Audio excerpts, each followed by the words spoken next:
Right. మీ అందరికీ ఈ వివాదం తెలిసే ఉంటుంది కదా. టీజీఐఐసికి చెందిన భూములు మొన్న వేలంపాట వేసి ఎకరం 237 కోట్ల రూపాయలకు అమ్మిండ్రు.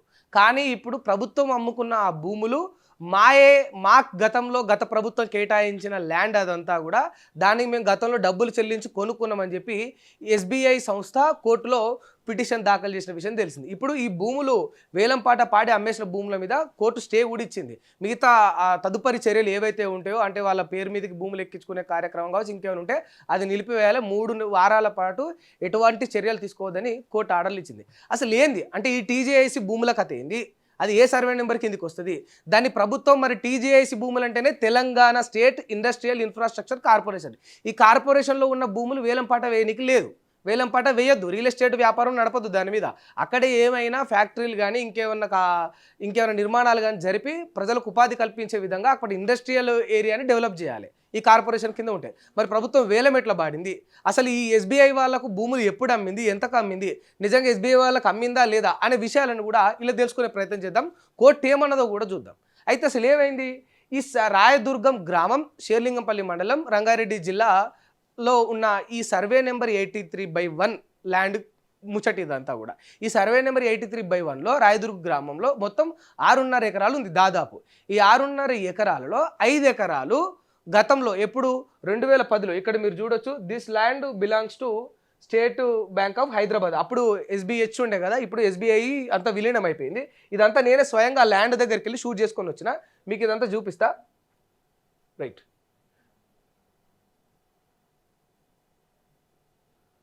రైట్, ఒక్క నిమిషం. ఇక్కడ చూడొచ్చు మీరు చాలా స్పష్టంగా. రైట్, అయితే ఇది ఆ ల్యాండ్లో ఉన్న బోర్డు. ఎప్పుడు ఇక్కడ చూడొచ్చు, డేట్ కూడా ఉంటుంది.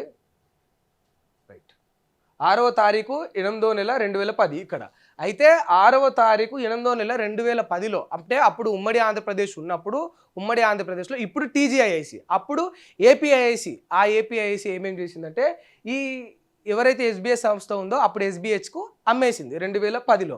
మరి ఇప్పుడు మీకు సందేహం రావచ్చు, మరి ఈ కార్పొరేషన్లో ఉన్న భూములను ఈ ఇన్ఫ్రాస్ట్రక్చర్ ఇండస్ట్రియల్ ఏరియా డెవలప్మెంట్ కోసం వాడుకునే భూములను అమ్మొద్దు కదంటే వీళ్ళకెందుకు ఇచ్చేసింది అని అంటే ఇలాంటి సంస్థలకు మాత్రం కేటాయించుకునే ఒక అథారిటీ ఉంది. ఎందుకు అంటే వీళ్ళు ఒక ట్విన్ టవర్ అని అందులో ఏర్పాటు చేస్తామని చెప్పిండ్రు. 2010లో కొనక ముందు ట్విన్ టవర్ అని ఏర్పాటు చేస్తే మినిమం అందులో ఒక 5,000 కొత్త ఉద్యోగాలు వస్తాయని కూడా చెప్పిండ్రు. అట్లనే ఇంతే కాకుండా బ్యాంకింగ్ సిస్టమ్ కూడా కొంచెం డెవలప్ అవుతుంది, మేము ఆ యొక్క దాన్ని కూడా ఎన్విరాన్మెంట్ని క్రియేట్ చేస్తాం, మేము కాస్త డెవలప్ చేస్తామని చెప్పిండ్రు. అందుకు సో దాన్ని డెవలప్మెంట్ దృష్టిలో పెట్టుకొని ఎస్బీహెచ్ వాళ్ళకు ఇప్పుడు ఎస్బీఐ వాళ్ళకు 2010లో అమ్మింది. ఎంత కొన్నారు వీళ్ళు 5 ఎకరాలు అంటే అక్షరాల 13,33,00,000 రూపాయలకు 5 ఎకరాలను కొన్నారు. ఎప్పుడు ఇదంతా కూడా 16 సంవత్సరాల కిందట జరిగింది. అయితే దీనికి ఒక కండిషన్ ఉంటుంది, భూమి కొంటే కొన్నట్టు కాదు, మీరు ట్విన్ టవర్ అని ఒకటి కడితే కట్టినట్టు అని పేరు మాటకు కాదు, నిజంగా మీరు ఏ కారణం చూపి భూమిని అయితే కొన్నారో అక్కడ దాన్ని ఒక నిర్దిష్ట సమయంలోపు కట్టాలి. ఆ కట్టడి అది ఏమైతే ఉంటుందో కన్స్ట్రక్షన్ చేసేసి మీరు ఏదైతే హామీ ఇచ్చిన ప్రకారం ఈ కారణం చూపే మీరు భూమి కొన్నారు కనుక ఆ ఉద్యోగాలు కూడా కల్పించాలనేది ఒకటి ఉంటుంది. సో ఇది చేయడంలో ఈ ఎస్బీఐ సంస్థ ఫెయిల్ అయింది. 16 సంవత్సరాల నుంచి అక్కడ ఒక భవనం కట్టలేదు, ఏమీ చేయలేదు. దానికి వాళ్ళు కొన్ని చెప్పిన కారణాలు ఏంటంటే అప్పుడు ఎస్బీహెచ్ కదా, ఆ ఎస్బీహెచ్ నుండి ఎస్బీఐలో విలీనం చేయడం ద్వారా కొంత ప్రాసెస్ లేట్ అయిందని. దాని తర్వాత వల్ల ఎందుకు ఇంకా ఆలస్యమైందని చెప్పిండ్రు, కరోనా పాండమిక్ దానివల్ల కొంత ఇబ్బంది అయింది, అప్పుడు కూడా నిర్మాణం చేయలేకపోయినాం అని చెప్పి. మరి దాని తర్వాత కూడా ఎందుకు చేయలేకపోయినంటే ప్రభుత్వ సంస్థల నుండి ప్రభుత్వ అధికారుల నుండి రావాల్సిన పర్మిషన్స్ అన్నీ కూడా కాస్త ఆలస్యం అవ్వడం వల్ల ఈ 16 సంవత్సరాల ఈ సమయంలో మేము కట్టలేకపోయినాం, మాకు కుదరలేదని కొన్ని కారణాలను వాళ్ళు చూపిండ్రు. కానీ దాంతోపాటు అడిషనల్గా కోర్టుకి ఏం చెప్పింది ఈ ఎస్బీఐ అని అంటే మేము అక్కడ ఆల్రెడీ ఏటీఎంలు పెట్టినాం, ఒక 3 ఏటీఎంలు రన్ చేస్తూ ఉన్నాం. ఇక్కడ చూడొచ్చు ఆ ఏటీఎంల దగ్గరికి వెళ్ళి కూడా నేను వీడియో తీసుకొచ్చాను. మరి ఎస్బీఐ చెప్పినట్టు నిజమా కాదా, అక్కడ ఏటీఎంలు ఉన్నాయా లేదా అని చూసే ప్రయత్నం కూడా చేసిన. ఇక్కడ ఉంది, ఇదంతా కూడా అదే ఏరియాలో. రైట్, చూడొచ్చు. రైట్, ఇదంతా కూడా ఆ ఏటీఎంలు. అయితే ఆ ఏటీఎంల దగ్గరికి వెళ్ళి కూడా అక్కడ కూడా నేను చాలా స్పష్టంగా షూట్ చేసుకొని వచ్చిన, ఆ ఏటీఎంలు కూడా రన్ అవుతూ ఉన్నాయి. అయితే ఇప్పుడు ఏం చెప్పింది ఈ ఎస్బీఐ, మేము ఏటీఎంలు కూడా నడిపిస్తూ ఉన్నాం, మాకు కాస్త భవనం ఆలస్యమైనందుకు మేము ఆల్రెడీ డబ్బులు చెల్లించి తీసుకున్న భూమిని మళ్ళీ ఇప్పుడు రాష్ట్ర ప్రభుత్వం అంటే అప్పుడేమో వాళ్ళ హయాంలో ఉమ్మడి ఆంధ్రప్రదేశ్లో ఉన్నప్పుడు కొన్నాము. ఇప్పుడు రేవంత్ రెడ్డి సర్కార్ వచ్చిన తర్వాత ఓపెన్ ఆక్షన్లో పెట్టి మాకు కేటాయించిన భూములను ఒక స్పెషల్ జీవో ఇష్యూ చేసి ఏ అథారిటీ తోటి వీళ్ళు సేల్ చేస్తారని చెప్పేసి కోర్టుకు ఈ ఎస్బీఐ సంస్థ వెళ్ళింది. అయితే ఇప్పుడు సమస్య ఏంటంటే దానికి బదులుగా అంటే జవాబుగా ప్రభుత్వం ఏం చెప్తా ఉంది, 16 ఏళ్ళు అయినప్పటికీ కట్టకపోవడం తప్పు.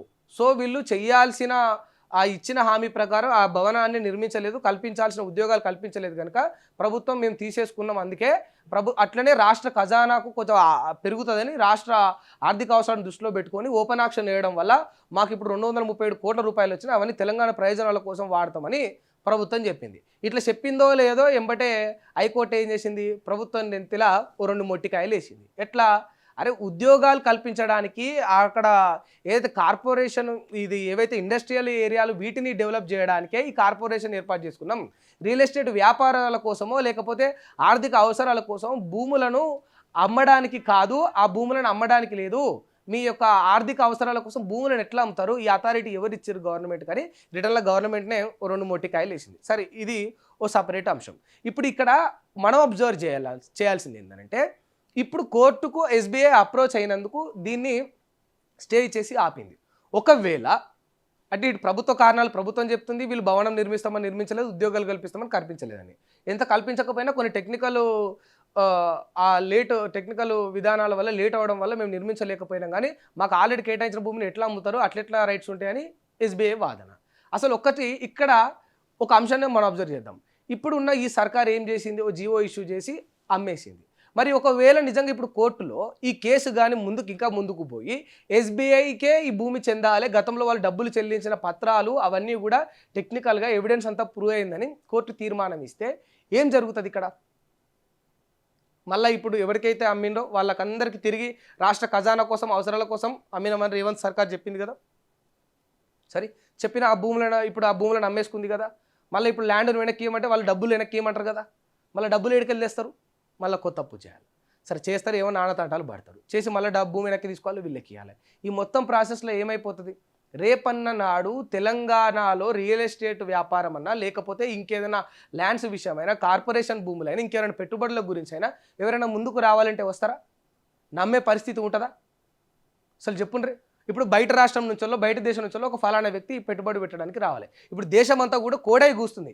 ఎస్బీఐ భూములను తెలంగాణ రాష్ట్ర ప్రభుత్వం ఎస్బీఐ కేటాయించిన భూములను మళ్ళీ తీసుకుపోయి కొందరు రియల్ ఎస్టేట్ వ్యాపారస్తులకు ఓపెన్ బిడ్లో పెట్టి అమ్మేసిందని దేశం మొత్తం కోడై కూస్తుంది. ఇప్పుడు అంటే ఆల్రెడీ ఒకటి కేటాయించిన భూమిని ఎంత ధైర్యం ఉంటే, ఎంత ఇంకా దిగజారిపోతే ఈ ప్రభుత్వాలు ఇట్లా చేస్తాయనే వార్త ఇప్పుడు వ్యవస్థలో అంతటా కూడా వినిపిస్తూ ఉంది. మరి ఈ నమ్మకాన్ని ఆ యొక్క వ్యాపారస్తులు కానీ లేకపోతే ఆ పెట్టుబడిదారులు కానీ కోల్పోతే వాళ్ళకు తెలంగాణ ప్రభుత్వం మీద ఇక్కడ భూముల్లో పెట్టుబడి పెట్టాలన్న ఆలోచన ధైర్యం చచ్చిపోతే రేపన్నాడు కొత్త పెట్టుబడులు ఎట్లా వస్తాయి అనేది ఒకసారి ఆలోచించుండ్రి. ఇక్కడ కోర్టులో ఎస్బీఐ గెలుస్తుందా లేకపోతే నిజంగా తెలంగాణ గవర్నమెంట్ గెలుస్తుందా, టీజీఐసీ కార్పొరేషన్ గెలుస్తుందా అనేది సెకండరీ మ్యాటర్. అసలు ప్రభుత్వం చేసే ఈ కార్యాచరణల వల్ల, ప్రభుత్వం తీసుకునే ఆలోచన వల్ల, ప్రభుత్వ విధి విధానాల వల్ల తెలంగాణ మీద ఇక్కడ ఉన్న గవర్నమెంట్ మీద వ్యవస్థకి ఎలాంటి ఒపీనియన్ వస్తుంది అనేది ఫస్ట్ థింగ్. అండ్ రెండో థింగ్ ఏంటంటే ఇదే ఈ 6.5 ఎకరాలు అనేది జస్ట్ థింగ్. ఇంతకు మించిన బిగ్గర్ థింగ్ ఏంటంటే ఇది ఇప్పుడు కేవలం 6.5 ఎకరాల ముచ్చట. ఏకంగా ఇట్లాంటిది 1-2 కాదు, 99 ఎకరాలు 23,000 కోట్ల విలువ చేసే భూమిని ఇట్లనే ఏ ప్రైవేటు వ్యక్తికి కానీ ఏ థర్డ్ పార్టీకి కానీ ఎలాంటి కార్పొరేట్ కంపెనీకి కానీ అమ్మకూడదని కోర్టు ఆల్రెడీ ఆర్డర్స్ పాస్ చేసిన ఒక 99 ఎకరాల 23,000 కోట్ల విలువ చేసే భూమిని ఇప్పుడు రేవంత్ రెడ్డి సర్కార్ ఇట్లనే ఒక ప్రైవేట్ కంపెనీకి అమ్మడానికి మొత్తం రంగం సిద్ధం చేసిందన్న పూర్తి విశ్వసనీయమైన సమాచారం మనకుంది. ఆ ప్రైవేట్ కంపెనీ ఆదాని గ్రూప్స్కు అనుసంధానమైన కంపెనీ వాళ్ళకు అంటగట్టి అక్కడ అగ్వకు సగ్వకు ఇన్ని వేల కోట్ల విలువ చేసే భూమిని అగ్వకు సగ్వకు ఆదాని ఆ సంస్థకు కేటాయిస్తున్నట్టు విశ్వసనీయమైన సమాచారం మనకు వచ్చింది. మరి నిజంగా ఇప్పుడు ఆ భూమి నిజంగా ఆదానికి కేటాయించడానికి నిజంగా ఆ పనులని ప్రాసెస్ అని పూర్తి చేస్తే రేపన్న నాడు ఎవరైనా ఖచ్చితంగా మళ్ళీ కోర్టు ఈ విషయంలో ఇన్వాల్వ్ అయ్యి బయటకు వస్తాయి. ఈ ఎస్బీఐ ల్యాండ్ విషయంలో ఎట్లయితే బయటకు వచ్చిందో ఆ 99 ఎకరాల్లో ఈ సర్వే నెంబర్ 83/2లో ఉన్న ఆ ల్యాండ్స్ విషయంలో కూడా కోర్టు ఇట్లనే చొరవ తీసుకొని గతంలో ఎవరికి అమ్మొద్దని చెప్పినా ఇప్పుడు ఎట్లా అమ్ముతారని మళ్ళీ వెనక్కి తీసుకోమని చెప్తే మళ్ళీ ఏం జరుగుతుంది?